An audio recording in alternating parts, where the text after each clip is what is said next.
is so close to being swinging to one side's favor, but it is going to be the Grubs that do go over to BLG. On and Shun are going to be able to take all three of these for a Jax, who's now proxying, as he was able to get a ton of prio up there top side. Feels fantastic. As Oner is going to come over here and shadow Faker. Yeah, there's the grand entrance. Faker gets out of it as the grasping roots connect on to on, but it's not going to do too much. Got to stop saying on to on, Wolf. That's it's a difficult one. As now, a little bit of a look towards the Dragon as the Flash Cosmic Binding's going to connect. Gumayusi trying to hold him in place, and now the curtains have been called. Shun going to get slowed down there as On. He's his big target. Fourth bullet is going to connect as the arrow sails by. It looks fantastic, doesn't do a whole lot. As T1 also not able to grab their prize as well, but they'll get themselves a Rift Scuttler, and that's at least something. Crazy no flashes used from BLG despite Keria looking for the play. On blocks the follow-up. Get down, Mr. President, as Elk looking for the 1v1. Yeah, Gumayusi able to get into the fog of war there, into the brush. And now Keria making his way down. Elk playing very aggressively. Dancing Grenade, fair bit of damage, is not able to keep him in place there. So T1 not able to kill Elk just yet. Still has cleanse, still has flash, is absolutely fine. Yeah, no flash from Keria on the earlier play, plus there's a cleanse available here for Elk, so there's no opportunity for Keria to really make an impact there. Good read from Elk, knowing that he was ultimately going to be safe to take that, even if Keria did, show up. Nice back tonight from On. On is having an amazing series, Alex. Yeah, he really is. We spent more time talking about it off the cast than we have on the cast, but the guy is just out of control good, stopping these backs, denying engages, the peel in games 1 and 2. Pretty incredible. It's been very, very impressive. His Nautilus incredible in the last game, and this game already showing that his Rakan is no slouch. And Elk will just have to see what he's going to be able to do on this Ashe as well. We know it's a pick that's been banned a whole lot, almost perpetually in both the LCK and the LPL. We haven't necessarily seen it have ridiculous performances, as, speaking of which, now it's Zeus that could be in trouble. Gets the double hop as Shun still looking for it. Gets the smite off.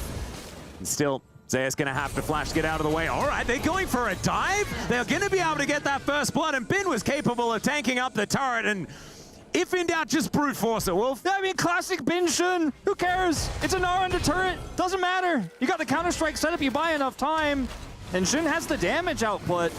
Just with Faded Ashes alone, they get it done, and Zeus down a flash, killed here, and his lead is massively diminished, as it looks like we are back in a little bit of a technical issue for just a moment. But meanwhile, T1 are taking the Dragon.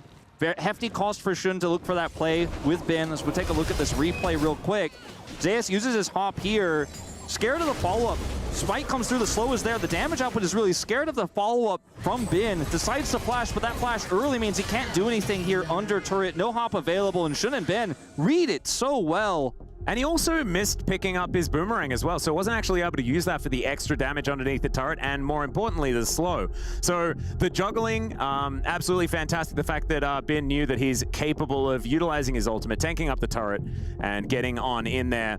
We'll have to make sure that we'll let you know as soon as we find out exactly what is happening. It's a little bit of a peripheral issue, as someone's mouse is having a bit of a problem, unless I misheard and there is a mouse in the building, right? Which there definitely is not, because people play with mice in their hands, and that's what it's going to be. So we're just making sure that everything is all right with the mouse, and getting it underway. So it's not the same situation that happened previously. It was a very long one. I think this one should be sorted out relatively quickly. Yes. Player peripheral issues are usually very easy to fix, and players often have backup peripherals as well, so it's really usually a non-issue. Yeah. Of course, there have been times in esports where the peripheral issue creates a controversial moment because, you know, it might have affected one decision you make, but ultimately peripherals are your own responsibility. Yep. And it usually ends up being pretty easily resolved, as you say.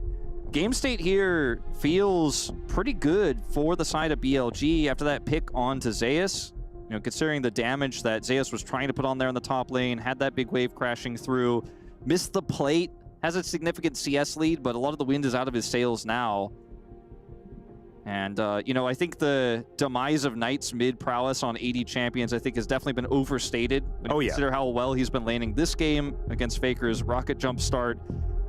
And Faker has looked a little bit shaky as far as the performance in the early game is concerned, but we know Tristana can really ramp things up as you get further on into the game. We'll see whether T1 can hold themselves in it this time, because we need to see like a control of areas, right, with this composition. It's something that BLG had huge advantage in game number 2, and now it's T1's turn to try and utilize that with the Zyra, with all these plants, and also with the Jhin, with the Deadly Flourish, locking players down, as well as having the Bard there to isolate certain champions on the enemy team. And it's no shade to Oner, but I feel like he hasn't had the impact on this Zyra just yet that we often see from players like Canyon, that we've seen from Shun, for example.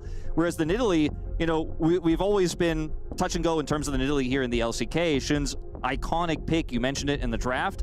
But how he's utilized that bottom side pressure, how he's utilized Zeus trying to get advantages top side, his punish play has been great, his warding clean. He was able to react quickly to the blue buff taken away from him. He's playing the Nidalee around the pressure points they have on the map so incredibly well. This is what a good Nidalee game looks like. He is really showcasing what the potential of this pick is. And even though he didn't get the setup spear after the counter-strike, for example, wasn't able to quite line that up to be a big impactful moment, you can see what it can look like if an Ashe Arrow hits later on, and how much he's going to be able to control neutral objectives with that spear poke when we get to the late game. Something that there isn't really a whole lot of on the side of T1 poke-wise. So a little bit concerning potentially here. It does look like it's a Knight issue. Yeah, it looks like Knight having a very good time while his mouse is getting repaired and sorted out and checked and everything like that, just to make sure that everything is in fact working. You know, funny story about peripherals and mice. Yeah. The hardest ones to replace are the left-hand mice. Knight's, you know. Oh, true. The golden left hand. We've got to make sure he's got that working and set. Maybe that's exactly why everyone brings their own spares. As you can see, Knight giving the thumbs up that everything is good to go, and refs will be able to unpause the game, I believe, relatively shortly, needing to get the sign-off there from T1 to make sure that everyone is ready to get into this game number 3.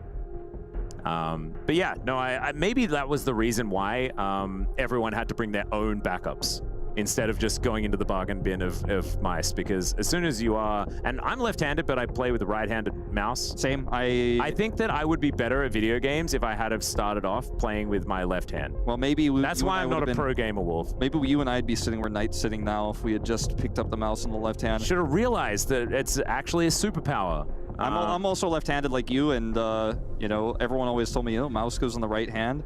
My grandfather was a left mouser.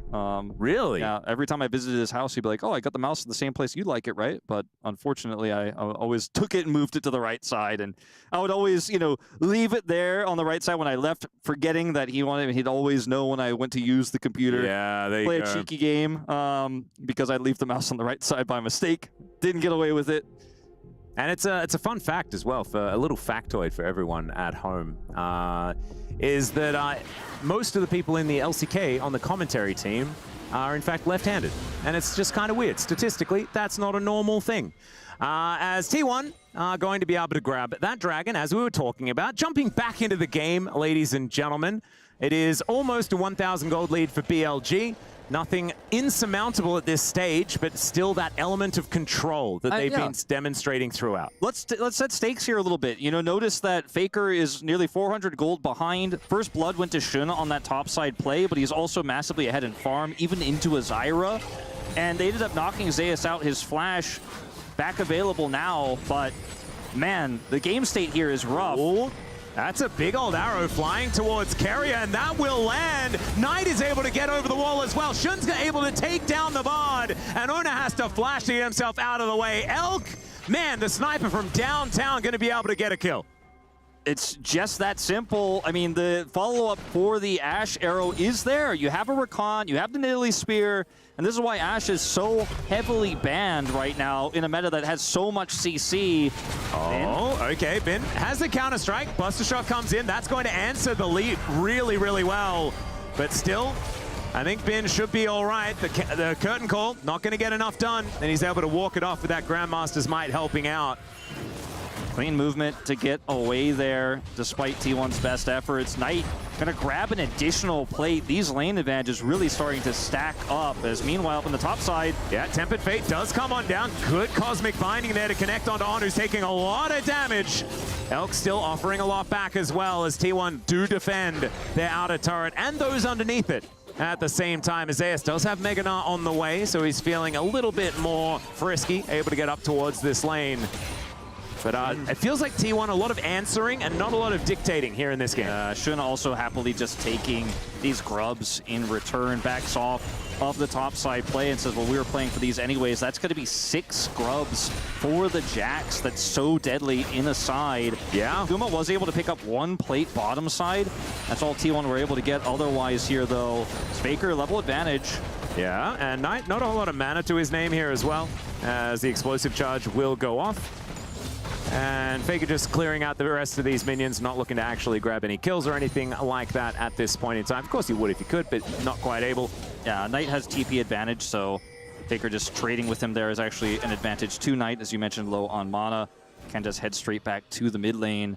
Next objective is going to be a Hextech Dragon in 2 minutes and 30 here. Well, of course, Herald will be spawning 130 as well. Yeah. Portal combat for just a moment. And I want to see T1 take a decisive call on contesting the objective instead of just avoiding this Nidalee Jax, which it feels like they've been doing the majority of this early game. As Knight just continues to stack advantages, looking for even one more plate, won't quite get it this time. Yeah, just playing with the turret range very effectively there as he walks his way out. And so BLG not able to get that third last plate. Look at the lane assignment. I mean, they put Bin bottom side here. He didn't even teleport, so he has the TP to go top if he needs to. And he has 6 grubs, so given some time here, they need to answer this. Gumayusi will, but this Jax on the side already this early in the game is such a big threat that T1 will have to respect. And it feels like just like game 2, I mean, it's not the same extreme advantage, but BLG just have control everywhere. Look at the deep wards here on the top. Oh, that's a big old Gnar underneath the turret as Elk does immediately have to cleanse. Now over to get that follow-up, but still a lot of value there given to T1. With Flash and Cleanse both now being down for the 80 carry. Spear is going to connect though as Shun dives forward, looks for the pounce. Good flash from Keria, gets him off to the side, but the grand entrance comes in alongside the quickness onto the mini Gnar. Swipe not connecting though, and BLG not able to make that play work, but they still get rewarded with this free time in the top lane. Free time in the top lane, turret plate's going over. Guma rotates mid to try to cover mid. Guess who's bottom lane with 6 grubs? It's Ben, I just mentioned it earlier, so he's gonna put some pressure there. He has teleport, so it's really difficult for T1 to try to make a rotational punish play here on this topside turret take for BLG. They're getting plates here topside, nearly get the turret. Plates fade here, so Ben doesn't get that much gold, but given enough time with this turret, with the Void Grubs coming out, looks like he's just gonna take the whole damn thing. And Atlas, this is such a fantastic early game for BLG. And it's just playing the map as well. I mean, yes, they've had some fantastic plays outside of that, but even with some slight mechanical fumbles, it doesn't matter because they're making plays at the right times in the right places and putting their pieces down where they need to be. Like the game of chess that is this early game, it's being played beautifully here by BLG thus far. That being said, still some opportunities here for T1, and with the fact that there's an Ashe with 0 summoner spells as this Drake is coming up, it could be an opportunity for T1 to find something here. And they need to. They really need to start trying to move the needle in their direction. Otherwise, they're just going to start bleeding out. The collector start here for Guma. Let's have some really nice finishing power if they can set up the CC. There it is. Grasping Roots comes down. That is a lot of damage onto the Nidalee, who pounces over the wall. Primal Surge gets that health bar back up again here for Shun. And T1 not able to lock him down completely as Faker going in, looking for Knight, who gets into the brush very nicely, and the Gatling gun really working out. Buster Shot gonna be used, and there's the flash forward. It's just too easy here for the golden left hand. And the turret gonna go down as well. Icing on the cake for BLG. Clearly no mouse issues there. Faker making a missed call. And Gumayusi also able to play with the Fog of War, but the ward goes into the brush. Now On looking to come in. Now the curtains have been called. Can they actually lock down any kills here as the Tempered Fate goes wide? The plants also not really helping out, as now On kind of looking to turn it here by the looks of things. T1 looking a little frazzled here in game number 3. Yeah, I mean, so desperate here in this final game. Good footwork there from On and Elk to avoid everything. Tempered Fate does miss. Now Zeus is able to get the turret bottom side, so they are going to come up with 1 big win here on the map, but this mid turret's going to go down in exchange, and potentially more here. Shun also taking away some of these camps here, taking the Raptor camp away, setting up more deep vision here behind the Baron. They were also able to pick up the Rift Herald. So again, this gold lead is significant, but more significant than the gold lead is the threat of the side laning Jax, the threat of the map control that BLG has had really all 3 games. When they get this much control, T1 look like they have no options. You're still playing a Jhin that's very fragile, now down both summoners. Just no way to get out of these engages, and there's just so many of them. Faker's mistake topside as well, really compiling the lead that Knight has now. 1.4k ahead, Shun 1.2k ahead in terms of the gold advantages here. And yes, Zeus has a lead over Bin, but that's not going to change his ability to crush turrets, his ability to follow up on CC. And that's been halved as well. It was to the tune of about 20 CS. Now that is starting to evaporate, and now Zeus is under fire. On is going to get over that wall, finds the hop grand entrance, doesn't quite get in there, but the quickness is still going to charm him, and there is the counter-strike. Bin going to be able to take down his opposite number, 101 now on the Jax, and that was the strong point. That was the strong point. Now, all 5 lanes with the lead. He picks up the turret, picking up a kill. Keria. Magical Journey gets himself out. That's going to be fine. Just some barred things, but still, this is an inner turret being sieged at 17.5 minutes. And BLG, they do not want out of this tournament. Arrow going to be sailing in, goes wide, but it still just guarantees that this inner turret is going to fall. And T1, they're going to have to do something. They're going to have to do it fast if they want to stay in this game. Yeah, and they look helpless in this one. And I feel like this series may be remembered as a complete stomp, even though T1 won game 1, and they had the cool Zeri top. Everything was unique. It looked like, wow, T1's got this great meta read moving into this tournament. But the next 2 games have just looked like otherwise a complete wash. It's not over until it's over. But with a Jhin sitting on 1.5 items in this game against an Ashe who sits on the similar level of items right now, basically on parity, has so much utility, it's going to be rough. At least the Tristana is getting some alone time with this topside turret. Yeah.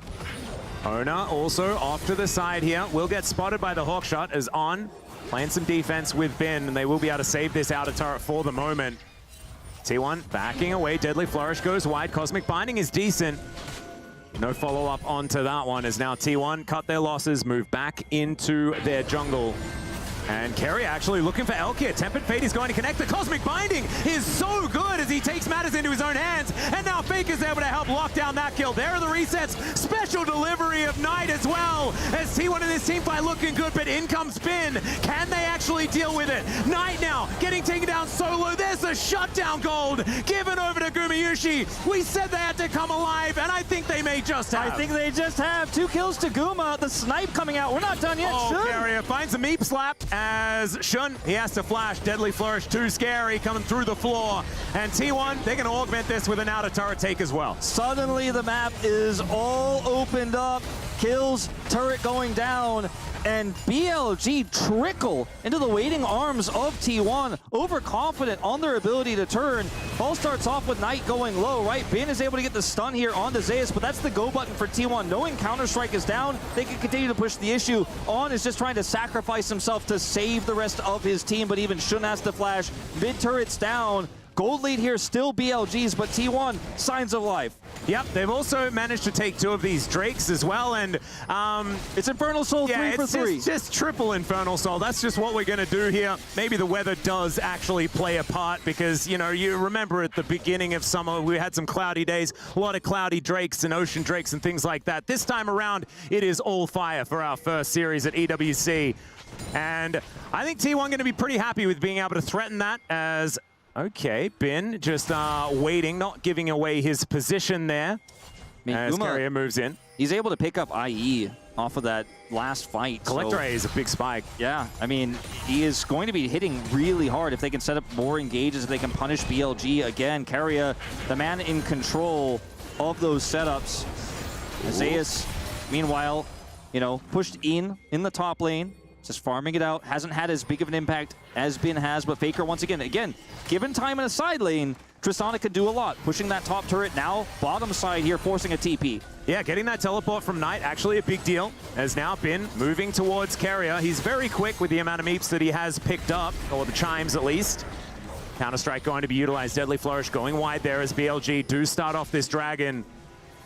It's them on the back foot, though, as this Rift Herald getting a little bit confused about where it wants to go. T1 holding onto the Dragon 4 now, but Knight on that flank angle on moving in. Zeus doesn't have TPs, dealing with this Herald, so BLG have full control. Faker. Yeah, there's another charge as the inner turret just barely survives. Faker, though, like you say, in trouble. Able to get a few autos on, down to 50%, but Faker holding onto that rocket jump. See whether he's going to be able to utilize it. Tempered Fate not going to find the mark. Neither does the Cosmic Binding. Zeus back with Narbar too. BLG need to be very careful about how they approach this. Yeah. Zeus definitely going to be turning Mega here, so BLG could just bide their time, but it looks like they want to start this one up with that control of the area that they do have. Narbar down to 50%. T1 going to have to pull that trigger relatively soon as Spears not quite connecting onto that Gnar, and you can see BLG, they're not wanting to do anything until there's a mini Gnar once again, and now it comes through. The Dragon going to be picked up. On in actually a lot of trouble as the curtains have been called. On just going to be sniped. No one was there to protect him, and now Elk is going to get slowed down. Shun is here with the rest of the team, but Bin is nowhere in sight. Everyone's a squishy, and there's a deadly flourish onto the Nidalee. Now the teleport's coming in. Bin's going to be able to join the other three. The BLG are getting closed in on, and this is not their side of the map. Certainly not. This is getting real dicey. There is another snare as the Cosmic Binding locks down Knight. He's the target, and the Hyper Proc is going to do it. The Gnar into the wall up there from Zeus, and he hits that Mega Gnar at exactly the right time. And T1, they just team fight so beautifully, even with backs to the wall. Backs to the wall. The teleport comes through from Bin. He wasn't there. That was a big part of why T1 was able to secure the Dragon. He was so close to getting TP. He wanted to put some pressure on in mid and potentially head topside, get some push going, and just leave the Drake to T1. But as BLG close in and he teleports over, T1, very careful team fight there, so measured. And Gumayusi doing the big damage. He went from irrelevant to 305 on this 2-item spike, and now they're going to get Baron.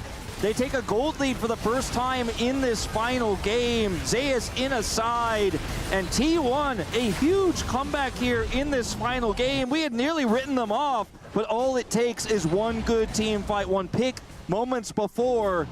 Never count T1 out.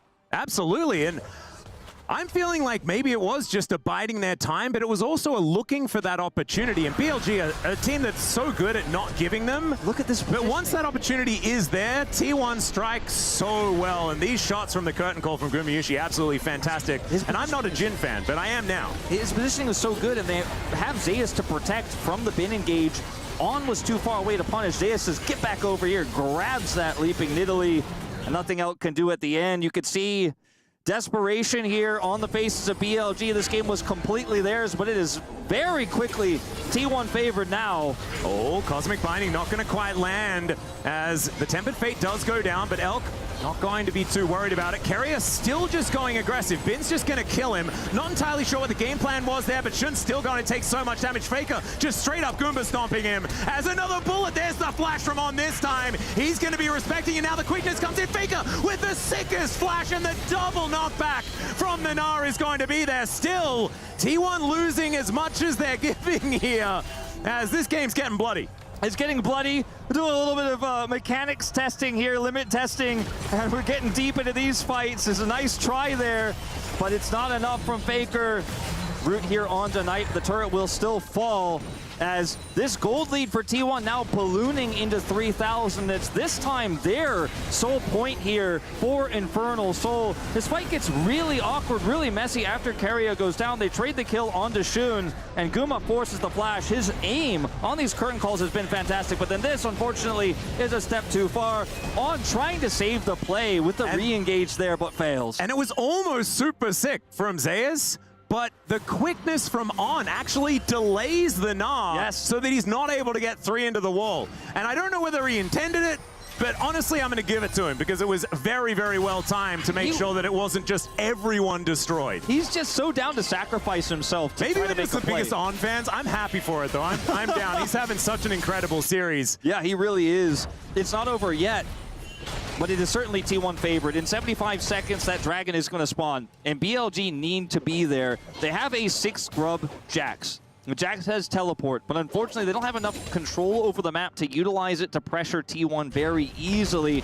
And there's no outer turrets of gold to threaten. It's going to take a very deep push in order for Bin to make that happen. And I think he wants to rather group with his squad here and contest for prio. But if T1 are able to get the smite on this dragon, they have so much map control. They have a Zyra that's super big.